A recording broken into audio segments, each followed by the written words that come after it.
A day in my life as a feeling content creator, mapapasabi ka na lang talaga ng, ay, feelingera. Another day, another vlog! Pagkatapos ko nga maligo heto at kumakain na nga ako ng aking umagahan at tanghalian. Yes, umagahan at tanghalian kasi nga anong oras na ako nagising. Sa kadahilan ng hapon nga lang ang aming pasok sa school. Ayan, at nagkakamay na nga ako dahil nga matinik ang tilapia para naman matanggal ng tinik. After ko naman kumain heto, tumiretso na nga ako sa aking kwarto para naman pag-aralan ng aking demo. Ayan, kasi nga meron kaming pre-demo mamayang hapon.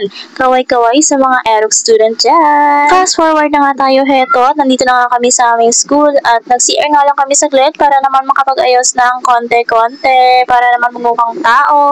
And then ayan, nandito nga kami sa faculty kasi nga may electric fan dito at sa mga oras na yan, nagpapaipit na nga ako kay Sandara. Ayan kasi nga mainit ngayong araw, kailangan nating mag-ipit. So ayan, heto nga pala ang aming buhay ngayong 4th year. Ayan, puro kami demo at research. Ayan, the fast forward, heto at ginigisa na nga kami ni Sir. Ayan, binaba ko na nga kaagad kasi nga bigla nang tumingin si Sir. Pagkatapos nga namin mag-demo, heto at dumiretso na nga kami sa Jollibee. Ayan, meron nga tayong natirang konting bariya. Ayan, let's celebrate! Dahil sa mga susunod na buwan ay baka hindi na tayo makalabas-labas. Chares! Ayan, nagpapakita naman po yung mga kasama ko, pagbigyan na natin sila. Habang hinihintay nga namin na tumunog yung buzzer, ayan, at nagpapakit daw ulit sila kasi nga hindi sila nasatisfied kanina. Walang ganon.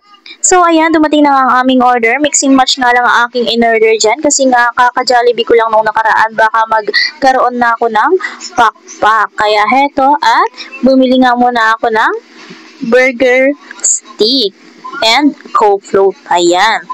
Kain tayo. Mga kasisi, ganda rin ba ang gawain ninyo? Kapag hindi nyo maubos yung in-order nyo sa Jollibee? Yes, kasi nga binayaran natin ito at freedom natin na iuwi yung mga hindi natin naubos. Huwag nyo lang iuwi yung mga kutsara, tinidor at ang plato ng Jollibee. Ayan, iuwi nyo na nga rin itong kalahati ng kanyang manok kasi nga kulang yung kanin. Dahil sa gutom niya, heto, at iuwi niya na lang ito at kakainin niya na lang sa kanilang bahay. Ganyan din ang gawain ko minsan, guys. So, ayan, hanggang dito na lang ang video. Thank you for watching!